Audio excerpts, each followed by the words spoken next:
Sandy Kane. Few folks even knew his name, but a hero, yes, was he. Left a boy, come back a man. Still many just don't understand about the reasons we are free. I can't forget the look in his eyes, or the tears he cried as he said these words to me.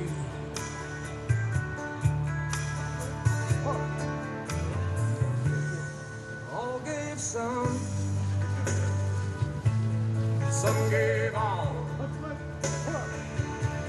Some stood through for the red, white, and blue, and some had to fall. And if you ever think of me, think of all your liberties and recall.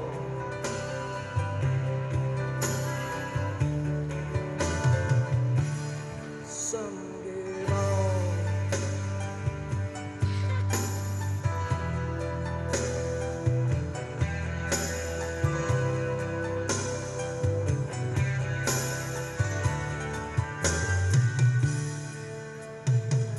Sandy Kane is no longer here, but his words are oh so clear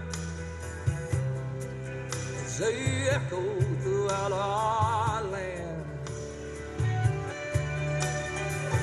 For all his friends who gave us all, who stood the ground and took the fall to help their fellow man. Love your country and live with pride, and don't forget those who died. America, can't you see?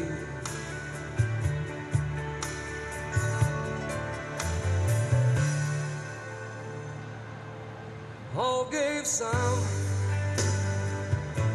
and some gave all, and some stood through for the red, white, and blue, and some had to fall. And if you ever think of me, think of all your liberties and recall.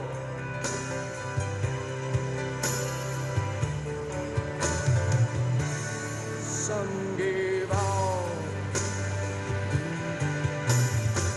And if you ever think of me, think of all your liberties and recall. Yes, recall. Some gave all.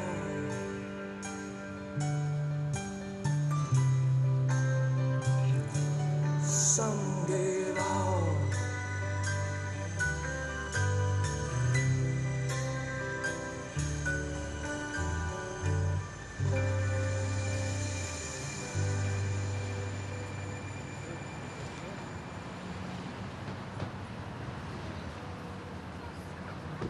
And you read by the dawn's early light what so proudly we hailed at the twilight's last gleaming, whose broad stripes and bright stars through the perilous fight o'er the ramparts we watched were so gallantly streaming, and the rocket's red glare, the bombs bursting in air, gave proof through the night that our flag was still there.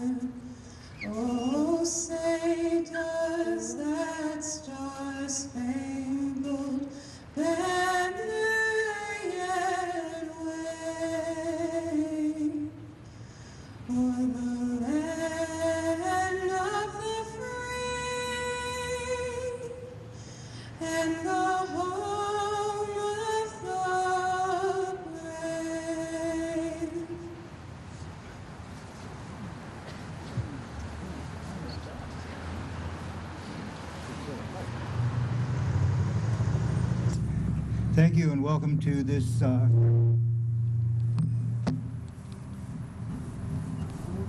34th year that Post 101 has conducted this ceremony. We can go ahead and have a seat here, if we would. By the way, singing the national anthem was Emma France, who's a senior at Loyola Sacred Heart High School. I think that was a great rendition, so thank you, Emma.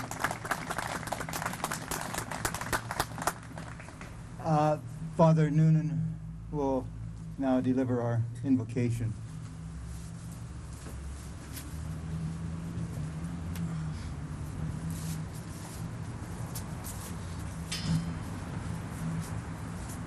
Lord, for so many years, we've had people to step forward to protect the rest of us.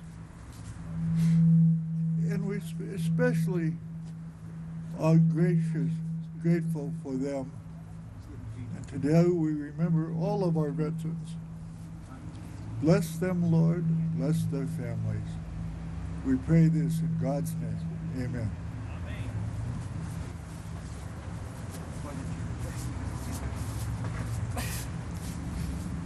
Thank you, Father.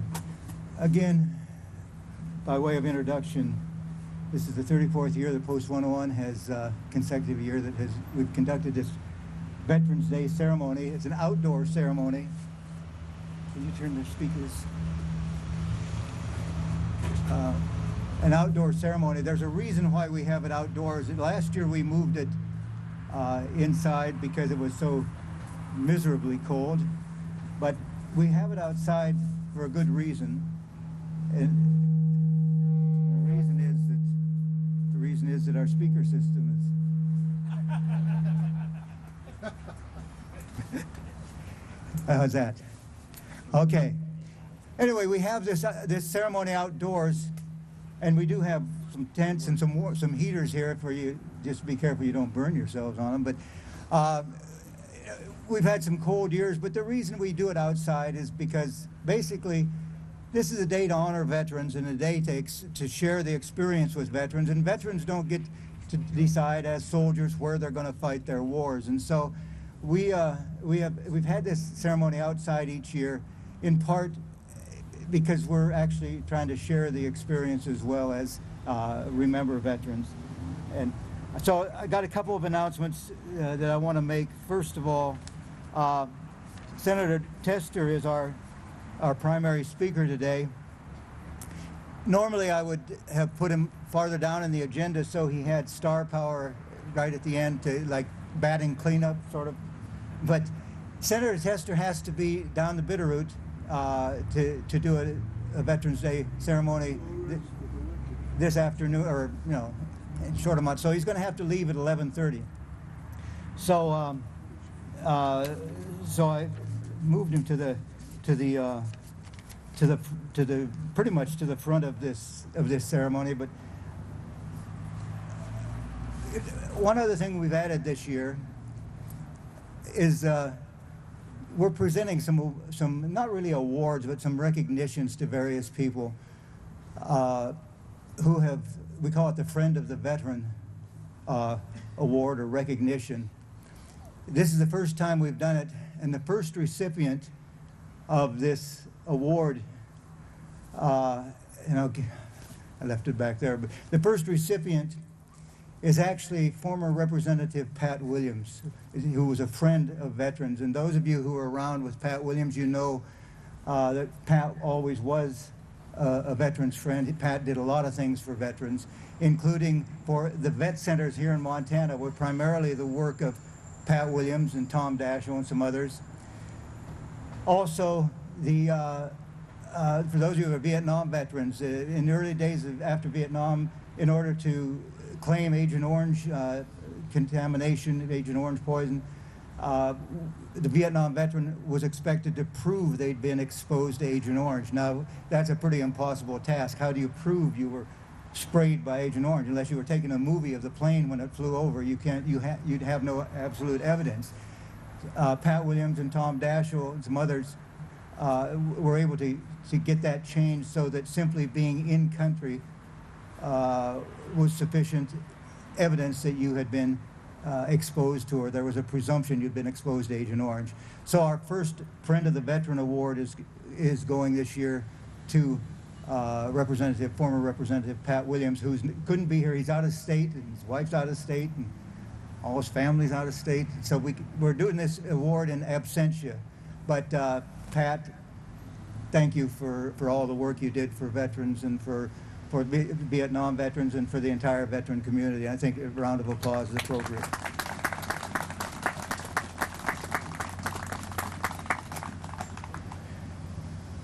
And now, Pat Williams was a friend of the veteran.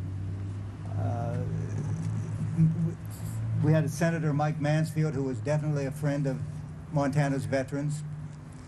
Now in the U.S. Senate, we have another friend of the veteran. And just to move this along, I won't give you his resume, but I just wanted at this point to introduce our main speaker, a member of the Senate Veterans Affairs Committee, a person who has recently been involved in promoting some legislation having to do with getting maybe some local access to medical care for veterans, appropriations bill, I understand, passed. Anyway, at this point, I want to introduce U.S. Senator from Montana, John Tester. Thank you, Dan. That was really kind. Well, thank you, Dan. Well, I guess I got bad news and good news. The bad news, I have to leave at 11:30. The good news is you know I'm not going to speak past 11:30. Look, Dan Gallagher, thank you very much for doing this. We very much appreciate your commitment to veterans and honoring our veterans. And I want to thank all of you folks that are here today to honor our veterans and recognize the sacrifices they've made to protect our freedoms. Time and again, when our nation is in need, Montanans answer the call to duty. So please take time today, and as far as that goes, every day, to send your thoughts and prayers to the National Guard's 190th and 219th units who remain deployed in Afghanistan and Kuwait, as well as the many other Montanans who are serving all over the world on active duty or in the reserves. And if you want to send best wishes to the Montanans who are currently deployed overseas, you can email them at supportmontanantroops@mt.gov. And if you're able to do that, wish them the best. We certainly appreciate their sacrifices, because these units are just an example of Montanans selflessly serving our nation. Montana is home to 100,000 veterans, the second most per capita of any state in the country. 16,000 of these veterans live right here in Missoula and communities that surround this city. We are grateful for our veteran service to this state and our nation, but just saying thank you is not enough. Recently, a Missoula veteran by the name of Deb contacted my office. Now, Deb bravely served her country, but now Deb is one of the 175,000 veterans across this country enrolled in the VA that have hepatitis C.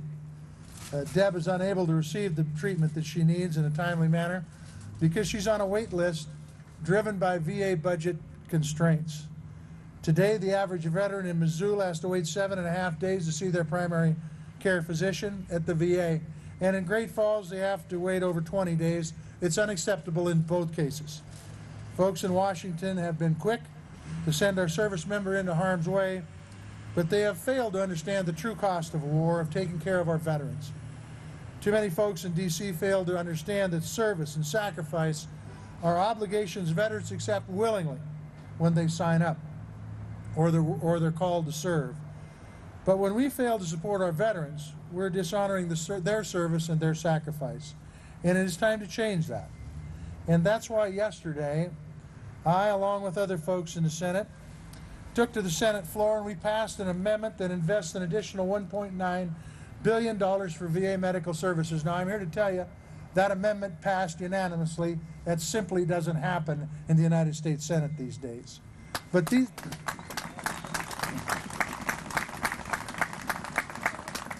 these resources will help Deb and thousands of other veterans who have been forced to wait too long to get the care that they've earned.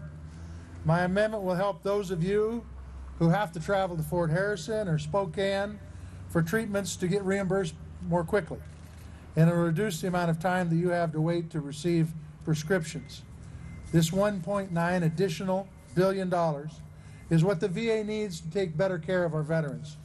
And you have my word that I will be scrutinizing how every dollar is spent, because we can't afford to make these investments without knowing that they're producing results for our courageous service members who have earned it. But getting the VA additional resources isn't the only answer. We must do a better job holding the VA leadership accountable for the treatment of our veterans. The VA must become more transparent. Over the past year and a half, I have hosted literally dozens of listening sessions with Montana veterans to know exactly how we can increase access to care and reduce wait times.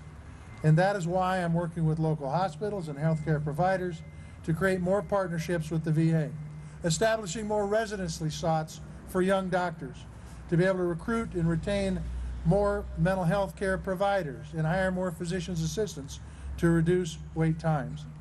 The Senate continues to pass provisions of my Docs for Veterans Act, which will increase access to mental health care for veterans of all ages.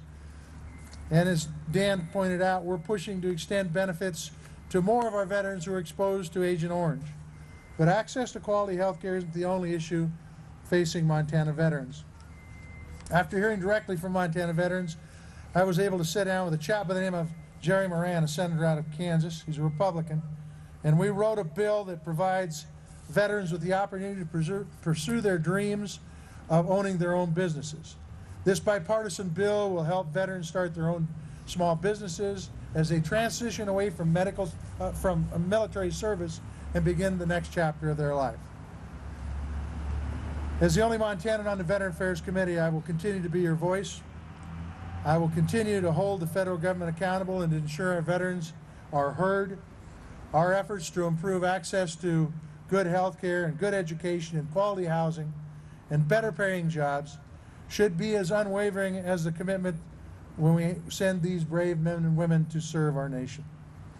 Veterans deserve our very best. And as we honor Veterans Day, know that my efforts to improve life for Montana veterans will never stop. And there's much more work to be done. But I can't think of anything more important than living up to the commitment that we make to our veterans in this country. Please know that my door is always open to you and to veterans across this state. If you're facing an issue, please give us a call. Oftentimes we can get a lot of these problems solved. But Dan, I just want to thank you for allowing me to be part of this celebration today. I want to thank all the veterans who are here for their service to this nation. God bless the veterans of this country, and God bless America. Thanks, Dan. Now, before Senator Tester gets away, I want to show him and you this. This is the award I was talking about. It's a set of dog tags, and on one side has our logos, other side says Friend of the Veteran, and then in this case, Veterans Day 2015 Representative Pat Williams. So just to prove that we do have the award, I wasn't just making it up. And Senator, before you get away, you know, if you would please stand up. We have, this year we're sort of making up for some lost time. But Senator, on behalf of Post 101, on behalf of the veterans of Montana, I want to present to you this Friend of the Veteran acknowledgement. Yeah, thank you very, very much. Thank you. Appreciate it.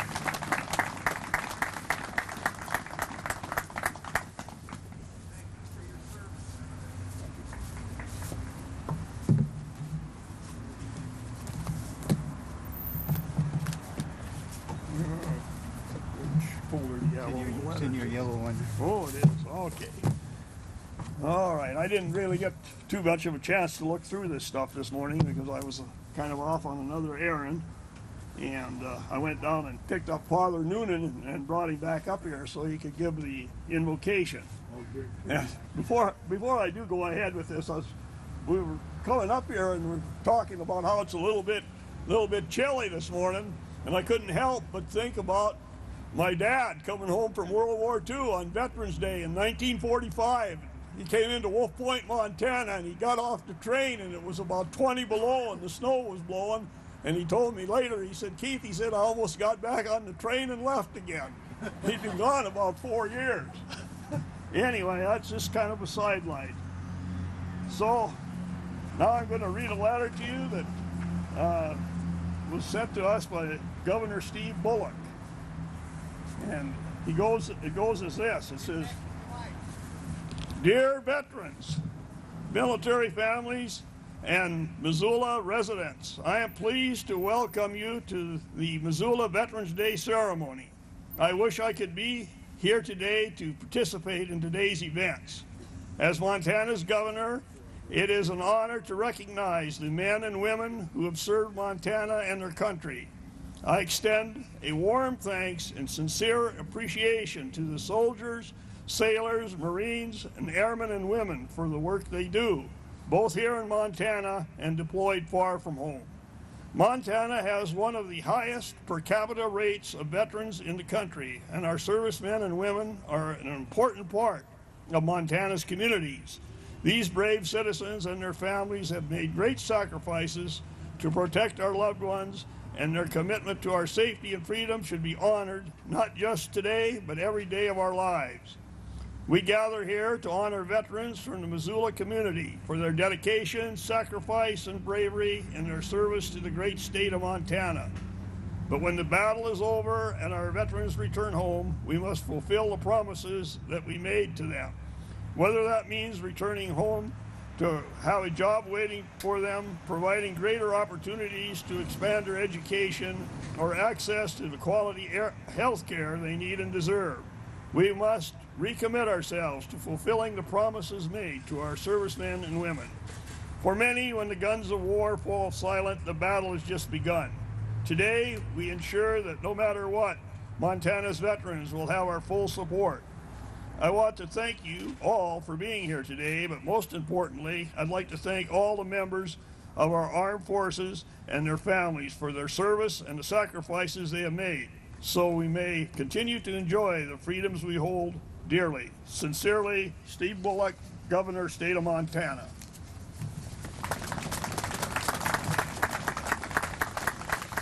And now it gives me great pleasure to introduce my friend of, I don't know, it's getting to be almost 30, it's over 30 years now, Dan, I think. Back to 1983 is when I first met Dan. And so Dan Gallagher is going to come up and give a few words to us. Thanks, Dan. Thank you, Keith.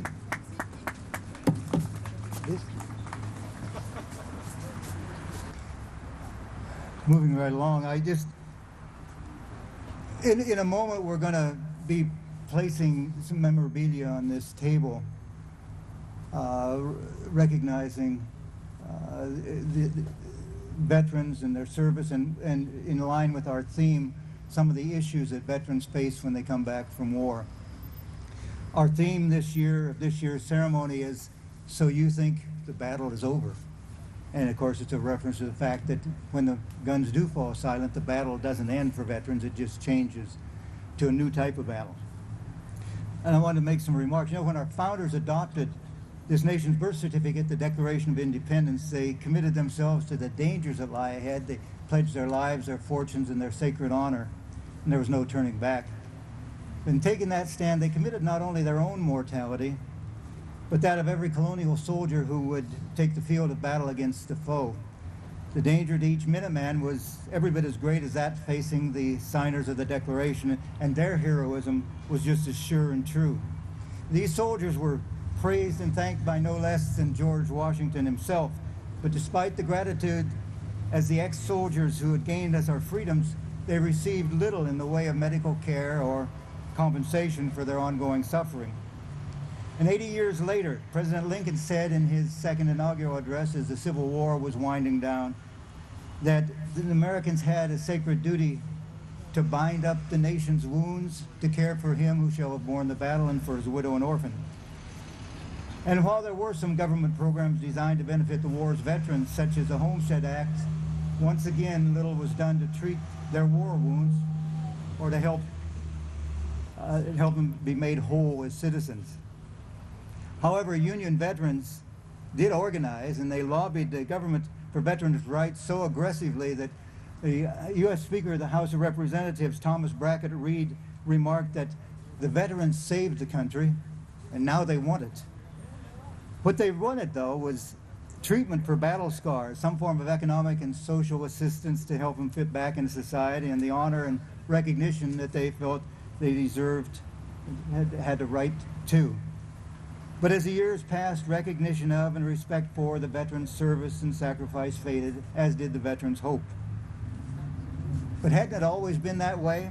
In fact, didn't the inscription on the wall of a 15th century fortress in Gibraltar read, "God and the soldier, all men adore, in times of danger, and no more. And when danger's past and all things righted, God is forgotten, and the soldier slighted." After World War I, it seemed the abundance of praise and respect for the doughboys who were returning from that war would finally change the way veterans were treated. In 1921, our government established the Veterans Bureau to aid these vets. But within 2 years, that agency was in disrepute. Its administrator was guilty of bilking hundreds of thousands of dollars from its coffers, and once again, it was the veterans who suffered. A revamped Veterans Administration was established in 1930, yet when the bonus marchers, World War I veterans, camped in Washington, D.C. in 1932, they were fired upon by the soldiers of the very country they'd so recently fought to defend. So the history of America's care and treatment of its veterans is an abysmal one. And frankly, why would we expect it to be different today? Veterans issues and veterans legislation have become political footballs, kicked around when it's to someone's political advantage and then left deflated when the campaign or the media moment has passed. And let me add that I appreciate that our senator has been an exception to this sad rule. This is why does funding a veteran program seem so hard to justify or to rationalize? Because after all, the cost of caring for the wreckage of war is an integral component of the cost of that war. I think that before our representatives should even be allowed to vote on whether we're going to go to war, they should have to determine what that war's economic impact will be, including the cost of caring for the war's veterans. If they then decide that the cost is too great, they should not vote to go to war, period. If assumption of the cost of caring for that war's veterans preceded a war vote, we'd be less inclined to send our young into battle, but more importantly, the post-war care of that war's veterans would become more certain. When our Veterans Agency screws up, there's a hue and cry from politicians and citizens alike. Some knee-jerk reactions take place, but they're no more than Band-Aids being applied to an infected wound. For example, Shinseki wasn't to blame for the Phoenix VA debacle, nor did his resignation do anything to prevent the same thing from happening again. But many Americans believed that the problems would now be corrected. There were a few cosmetic changes, but the problems didn't really go away. It still takes 90 days to 6 months to get a regularly scheduled doctor's appointment at a local CBOC. A veteran needing surgery for a service-connected ailment must still run the gauntlet trying to get the VA to cover the surgery at a qualified local medical facility. And the veteran is told simply, it can't be done. The funding isn't available. There are many skilled and dedicated doctors and staff workers at the VA, but lack of funding precludes the increased staffing that's needed to care for the load of veteran patients that is being seen. And the upshot is that the veteran finds himself on an appointments waiting list and can do nothing about it. Why is this allowed to happen? Veterans should be outraged at this. The American people should be livid. And those in leadership positions who let this happen should be humiliated. It violates every principle and every ethic that our country holds dear. So harsh though this may sound, can anyone still think that the battle is over for veterans? The veteran returns from war to engage in a new battle, free of rifles and mortars, but one just as life-changing as what came before. So what's to be done and who's to do it? Well, signs and words of appreciation are welcome, but they're not enough. Plastic magnetic yellow ribbons hung from the antenna of an SUV do not satisfy the struggling veterans' needs, nor do they treat the ailments or wash away those veterans' wounds, nor do they prevent veterans' suicides. Much more is needed. You know, we veterans could sit around and complain about the politicians in the VA, idly cursing the darkness, or we can do something ourselves. We can lobby.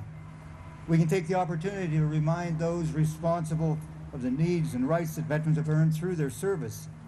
If employers, veterans can make an effort to hire other veterans, we can take our case to the public, and we can stand by those vets not able to address their own needs. There's much we can do as veterans. We stood by one another as soldiers in war. We can do it again as veterans. It's an ambitious goal, probably, but it is a goal worth setting and striving for. And I'm again led to the question, so you think the battle is over? Not hardly. Not for war's veterans.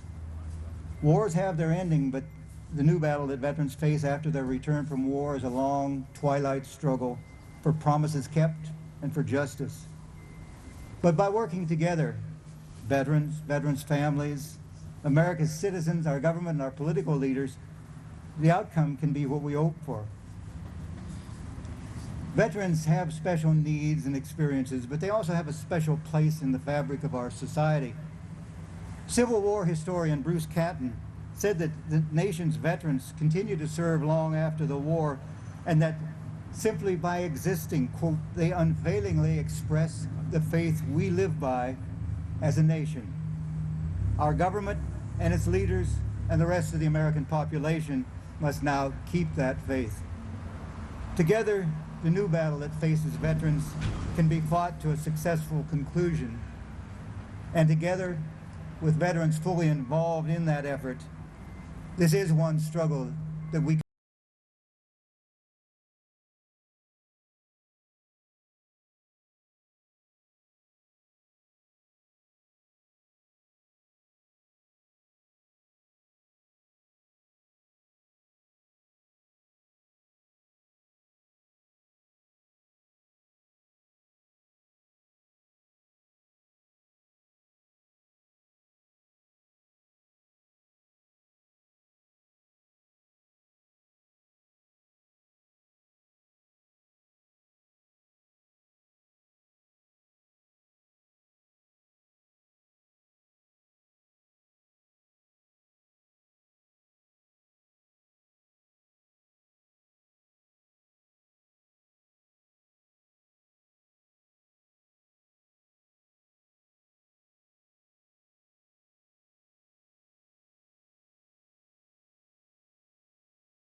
I wanted to just real quickly, our color guard made up of students from young men from Loyola and Valley Christian, who are Joaquin, Elijah, Thomas, and Ken.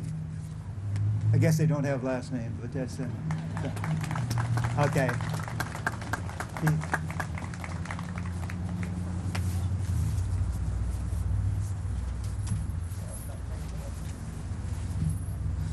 I'm going to read you a letter that we received from Senator Daines, Steve Daines, and this dated the 11th of November. It says as follows: Dear friends, thank you for the opportunity to address you today. It is an honor to serve as a U.S. Senator for the more than 100,000 veterans and service members in our great state.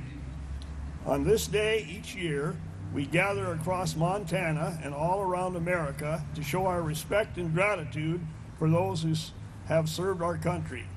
Veterans Day is a special day for our nation. It is a day in which we pause and thank those who have and continue to serve. For decades, our enemies have tested our strength, yet we continue to demonstrate our resolve. America and the world are better places because of the courage of our veterans and service members have shown. They answered the call to serve, and because of them, the world knows America will fight against evil and oppression and for the advancement of freedom from sea to shining sea. Today, as we enjoy time with our family and friends, let us not forget those who remain in harm's way. They are our moms and dads, sisters and brothers, and our dear friends. Today we remember and honor the courage and sacrifice of these brave men and women. We recognize their bravery, their honor, and their commitment to all of Montana's veterans. Thank you for your service. If I can ever be of service to you, please do not hesitate to get in touch with me. God bless you. Steve Daines, United States Senator.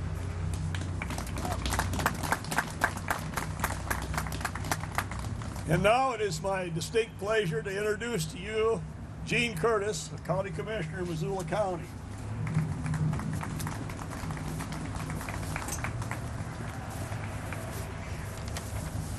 Good morning. Thank you for coming to attend the annual Veterans Day ceremony on the courthouse lawn. And thank you, Dan, and all that help you from Post 101 for putting this together. This year's ceremony, So You Think the Battle is Over, is very appropriate. The hidden scars of war and the demons that veterans fight are often not visible to the world. I have a friend who was in Vietnam 45 years ago, and the demons of PTSD have just this year decided to wreak havoc for him. Another friend who has served 4 tours in Iraq, and each time he calls, he says, Gene, I am a mess. So while we must continue to tell our vets thanks for your service, welcome home, you are appreciated, this year let's look for ways to make our gratitude a little more personal. Actions speak louder than words. One way those of you who are veterans yourself can help is by being a mentor for a veteran who is tangled up in the criminal justice system through the Veterans Treatment Court in Missoula. I put some brochures over there by the Krispy Kreme so you could learn more about it. But often as veterans are fighting those demons that they brought home from war, they make poor choices. They start out by maybe self-medicating with some alcohol or other drugs, and then they make bad choices that they end up in the criminal justice system. They might end up homeless. So there are ways that we can all help to reach out and touch them, not just to put the yellow ribbon around things like Dan said. If you're interested in that, it is an opportunity. You get trained, but you end up just being a friend and a mentor for a veteran. But it is veterans mentoring veterans. So again, thanks for coming. If you're interested in that, you can talk to me afterwards or find a brochure. Happy Veterans Day. Thank you.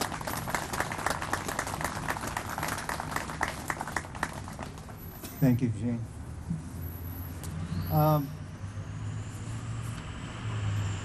You know, as I said, we have this presentation that we're kind of making up for lost time, and as all of you and some of you, a lot of you are actually have been in the Missoulian lately. The Missoulian has, in this past month plus, run a series of interviews with Vietnam veterans, this being the 50th anniversary of the Vietnam War. And before that, in May, ran a series of articles about Vietnam and a veteran and the other people in Vietnam. And over the years, over a period of time, the Missoulian's been, I think, very supportive, very helpful, very good about getting the word out about veterans and veterans issues and Vietnam veterans in particular. So if I could, I'd like to ask Sherry from the Missoulian, Sherry Depp, to come forward, and I want to present the third of our awards here to the Dog Tag Awards to the Missoulian and staff for their help, for their work and their stories and their willingness to publicize the situation of veterans. So, Sherry, here you go.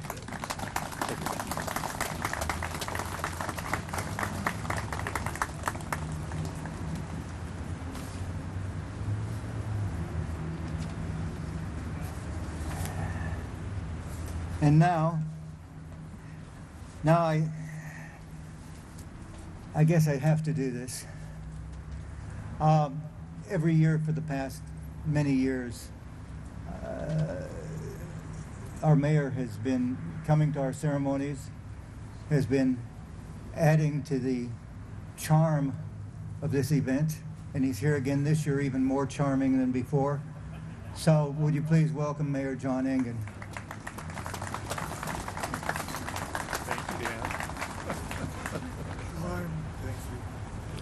That's really a lot to live up to, frankly. I'm rarely called charming. I'm called a number of other things fairly frequently, but thank you, Dan, very much. It's always a pleasure to be here. It's particularly a pleasure to be here on a slightly warmer day than we had last year. That courthouse was pretty packed, but we made it work, just like Dan and his team make it work every year, and I want to thank Dan again for putting this ceremony together. It's really a privilege for me to be here. I am sorry that he had to depart. Senator Tester and I spend a good deal of time teasing each other over a variety of topics, but in all seriousness and all politics aside, Senator Tester actually walks the talk. He is there for veterans day in and day out, and I'm very proud to be represented by Senator Tester in the United States Senate, and I am grateful for the work that he's doing for veterans. My job is really to make lives better. That is fundamentally what folks hired me to do as mayor of the city of Missoula, and it doesn't matter whether you're a billionaire or a person sleeping on the street. I have a responsibility to you, and a lot of our veterans, frankly, are sleeping on the street, and they shouldn't be. And so we work every day pretty tirelessly with volunteers and agencies and folks who are passionate and concerned and committed to ensuring that our veterans don't suffer after already suffering the wounds of war. As Dan says, the battle's never over. I have to tell you about my two veterans. One is Roy William Engen. My dad would have been 94 years old this year. He died in 2010, and he served in the Pacific Theater for 3.5 years between 1941 and 1945. He spent a lot of time in the jungle, and as I was growing up, whenever I asked him why we don't go camping, he said, I did it for almost 5 years. So I don't have much experience camping, but I do have experience with a gentleman who I think spent the rest of his life after World War II recovering. And I was too young and self-centered and dumb to understand what that recovery meant, but in later years, and of course after learning more about his service and his experience, what I do know is that he suffered wounds, both physical and mental, that were with him for the rest of his life. Unfortunately, he had the kind of support system when he came home. He had the kind of relationships that he needed, and he had friends, and he managed to make it all work. And for a long time, he made it work with alcohol And after that, he made it work with family and patience, tremendous patience. He was a hell of a guy, and I miss him every day. And I look around this crowd and I see fewer and fewer of the vets of World War II. I see my friend Rondo, and I see some other folks here today who were in that war, and I am grateful to you for that service, for what you did, and for, I hope, setting a tone to recognize the many veterans who came after you. I look at these guys today. Roy was 17 when he went into the National Guard and was overseas by the time he was 18. I was pondering how to get beer from the 7-Eleven when I was that age. I can't imagine what these young boys and young women now go through at that tender age. My other veteran died this year in June. Lyle Lewis Berg passed away. He wrestled with prostate cancer and gave a good fight, and he, as a very young man, found himself in a bomber and often talked about that experience as not one of adventure, but one of panic and fear and hope of survival. And he came back from that war and ended up being a professor at the University of Montana, and to the day he died, talked about the fact that he wasn't interested in perpetuating war. My old man never wanted me to be a soldier. Lyle had 3 daughters and hoped that they would never enter the military because it was just too rough. It was just too rough. And their hope, I think, through their service was for peace. Ultimately, I think these warriors are all about peace and ensuring that no one else has to bear the scars and the burdens of what they bore on our behalf. So I thank you so much for what you have done on our behalf, for what you continue to suffer today. And I hope for you peace in your hearts, relief, compassion, a warm place to sleep, a full belly, and a good life. Thank you all very much.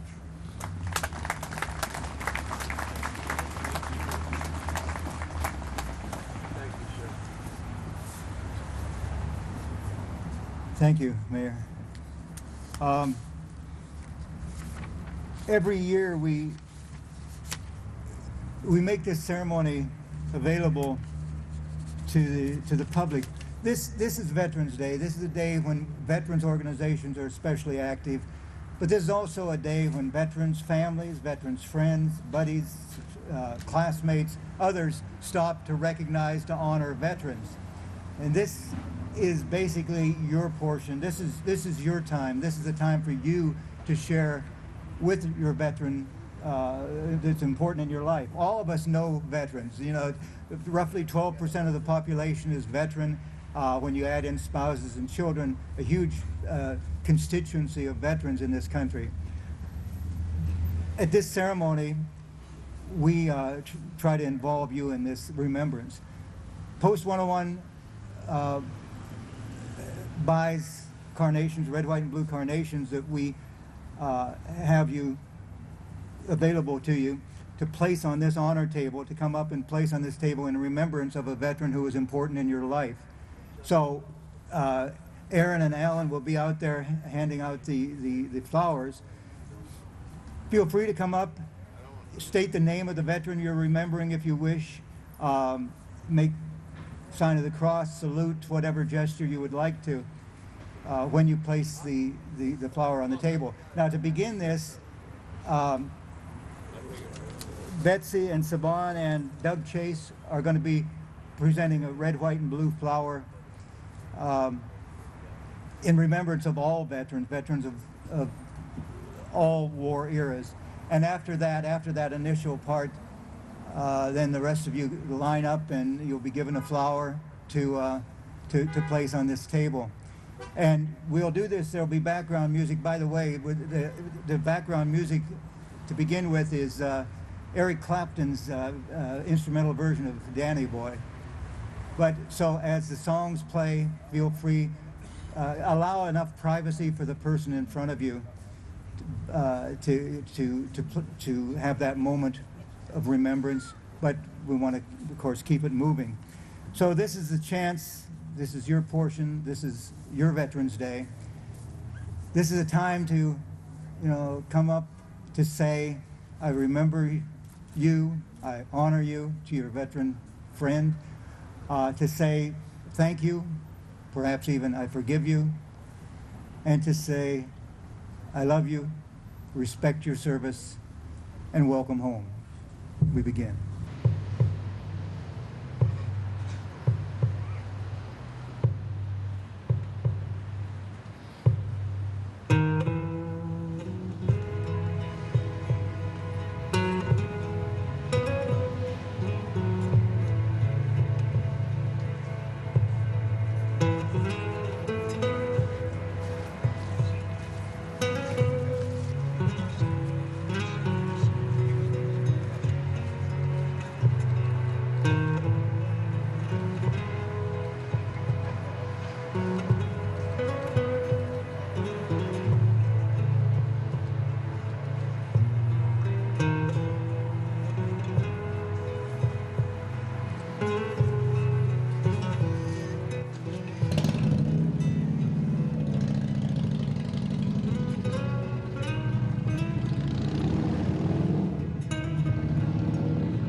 Anyone else want to remember a veteran?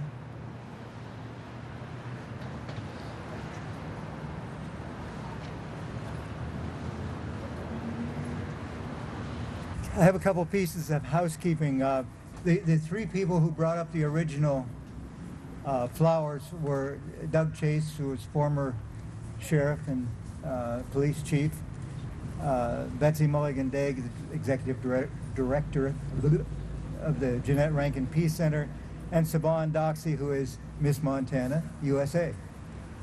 By the way, her dad in the Army has a brother who's in basic training in the Air Force, or going into basic. So, wanted to announce that. He also want to thank a couple people, Larry and the other people who in the courthouse maintenance crew who helped us with making sure these facilities were ready. Also, General Quinn is the Montana National Guard commandant is here somewhere. And by the way, the students do have last names, I guess, after all. So it's Joaquin Trevelyan, Ken Roth, Elijah Redfern, and Thomas Soman. They're high schoolers. I don't know if you're all seniors, but anyway, I want to also thank the Veteran Warrior Honor Guard that comes down every year and helps us out. So, is Representative of Congressman Zinke here today? Have a letter for us, perchance? I guess not. Hearing no. I'm going to. The closing remarks before we have one last dog tag award to give out.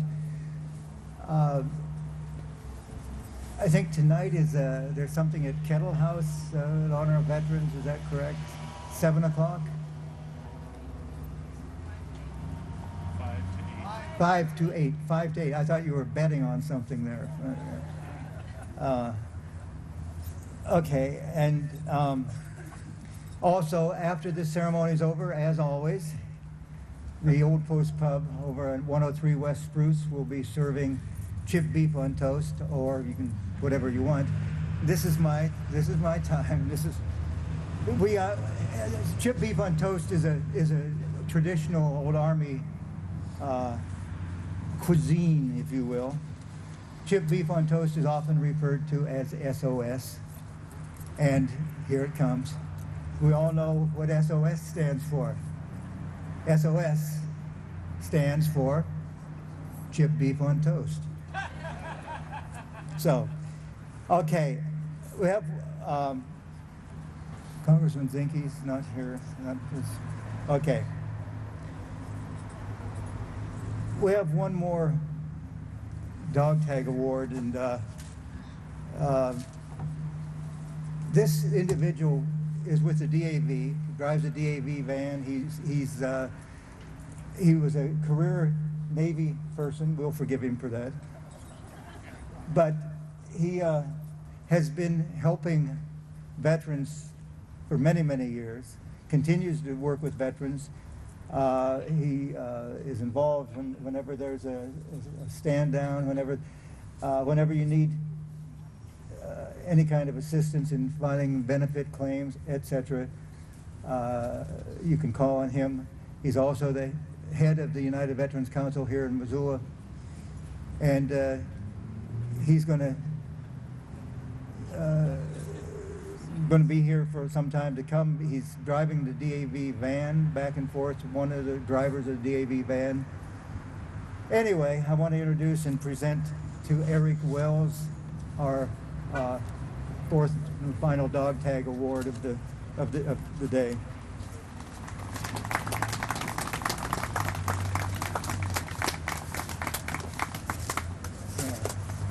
There There you are. Dog tags in case you lost your originals. 1, 2, 3, 4, 5, 2, 4. Oh, yeah, it's right. How'd you get that? Take out the number. For those that didn't know what those numbers meant, before 1970, every person that went in the service had a serial number. And Dan and I just recently had talked, and he knows the serial number better than he knows the Social Security number. A few years ago, in one of the holiday times, we were visiting with a World War II veteran in a group home, and he had not been responsive for any kind of stimulus for about 9 months. Well, Santa went to the guy and said, "Private, what's your serial number?" And guess what he did? He popped up, he responded with his serial number, and he started talking. It had been 9 months since he'd done any stimuli. There is a lot of rewards, personal incentives that way in what I do. A couple of things I wanted to hit on these hurdles. I love what he chose this year for this. There's a lot of trials and tribulations. 20 years ago, in our own National Guard of Montana, we were the forerunner and the forefront of a program to keep an eye out for these newly returned veterans, and that somebody decided to take notice of numbers and found out that there's a lot of them decided to either attempt or, if they succeeded, do the ultimate. It was just a few years and it was nationwide acceptance. And a few years after that, the VA got in on it. There's more funding on it to get awareness. There's several other programs for the awareness.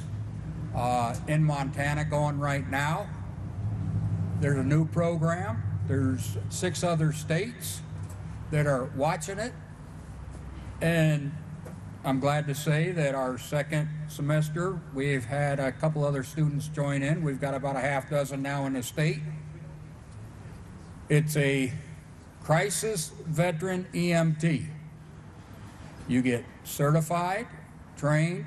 Currently, it's not a paid position. My hope is that in that program, we get at least one volunteer in every county. Of course, in Montana, suicide rate is just as bad if you were a veteran or not, if you're 10 years old and above. But nationwide today, anywhere between 22 and 27 veterans succeed in doing the ultimate. That's unacceptable. We need to get out there and do, and sorry, Commissioner, but not just, and I agree, this, what the Commissioner talked about, they need help with these veterans and this veterans court system. It's a great system and it's not something to let the veterans off. But us old timers, but I'm only 19, right?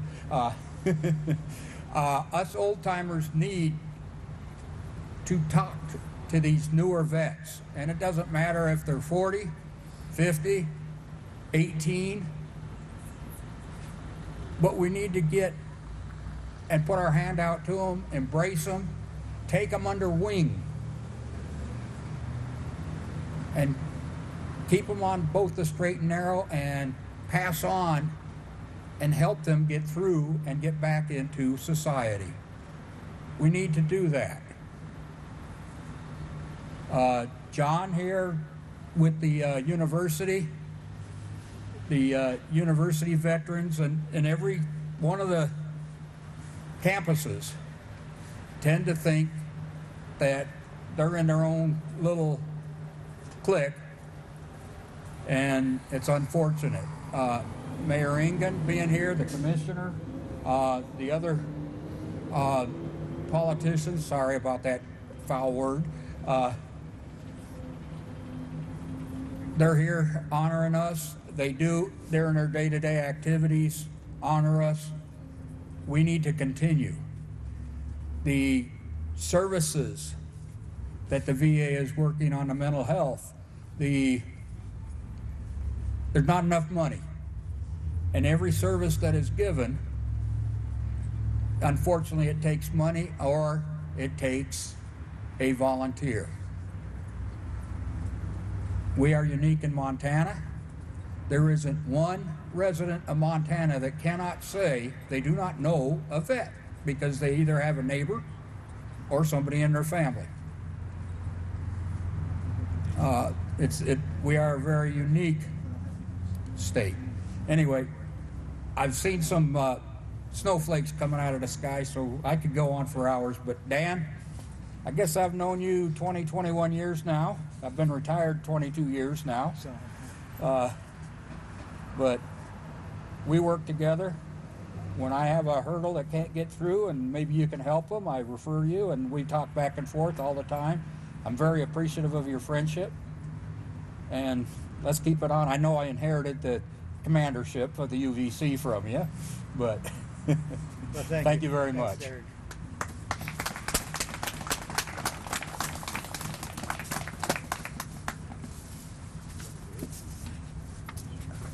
Okay, we are going to now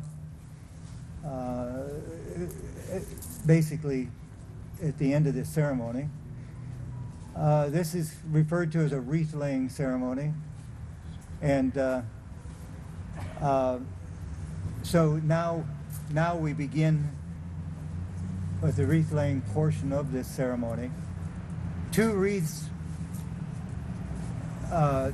will be placed on stands in front of this table, honoring the service and sacrifice of veterans, or of those who died, those who gave their lives, those who wore the nation's uniform in war, and those who gave their lives from all wars in our country's name.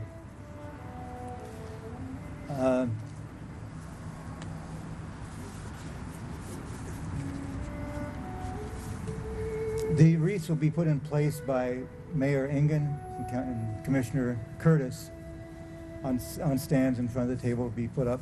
And then Dan Jackson, a longtime member of the Veteran Warrior Society, will put cross flags, American and Montana flags,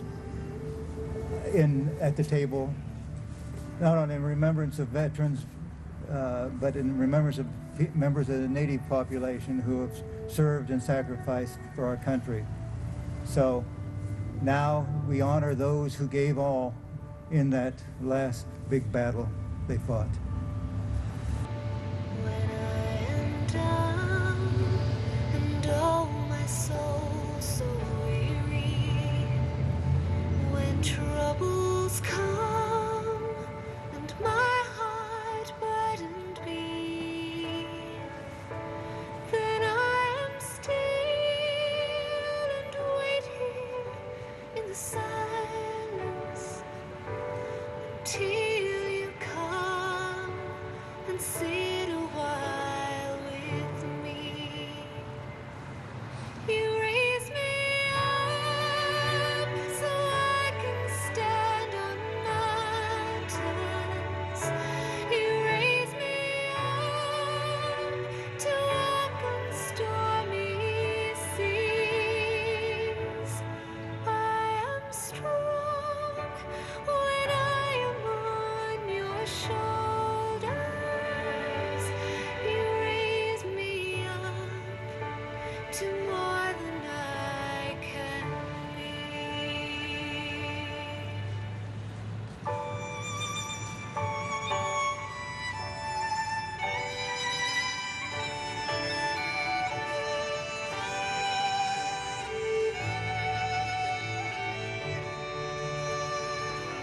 You raise me up so I can stand on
to more than I can be.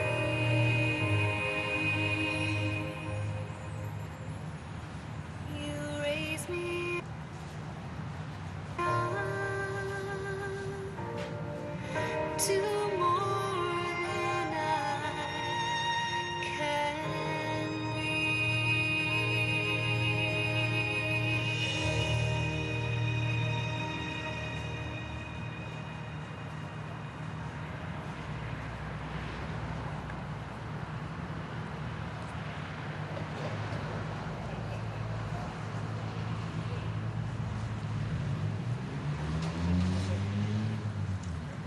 One.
Dan, I got a presentation I forgot to give you.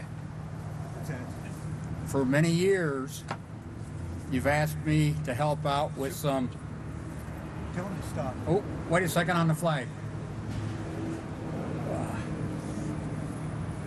Thank you. For many years, you've asked for help with lending some canopies. This year, you notice there's a pair of brand new ones. Well, I got one question for you. Can you store them? You now got your own set of canopies to use with veterans programs. Oh, thank you. Appreciate it. Thanks. We can store them, and I might even move into one. Okay. We're going to retire the colors now. We're going to move right along. Anyway, the student honor guard go ahead and march off, and then we'll be followed by the post 101 color guard. So this is how we conclude our ceremony. We retire the colors just as we brought them on at the beginning of the ceremony. We take them off. We march off with the colors. Thank you all for being here. We'll see you over at the old post, and see you next year at our 35th. So thank you, and God bless America.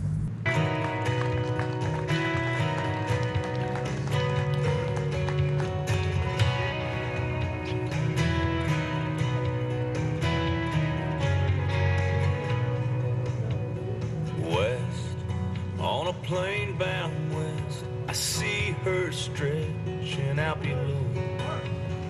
Land, blessed motherland, the place where I was born.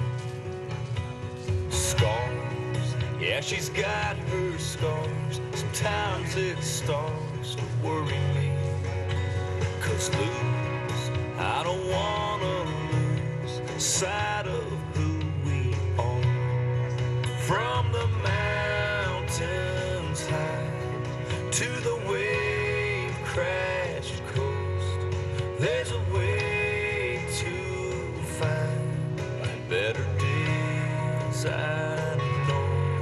It's been a long, hard ride, got a ways to go, but this is still the place that we all call home.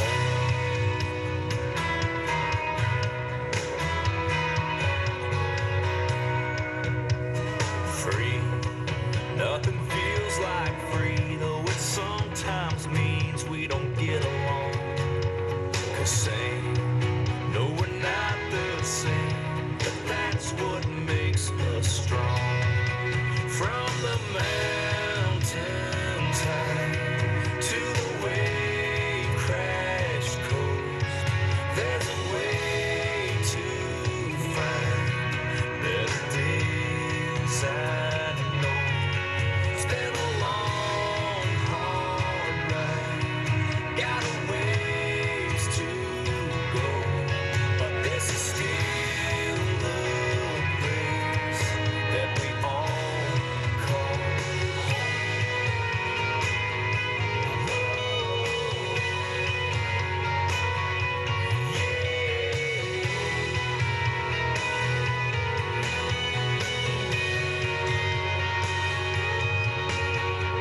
brave.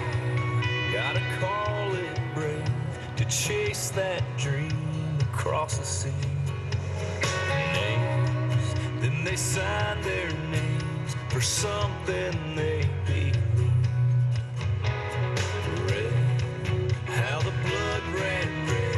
We laid our dead in sacred ground.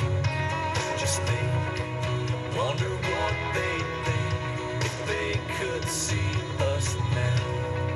It's been a long, hard ride, got a ways to go, but this is still the place that we all call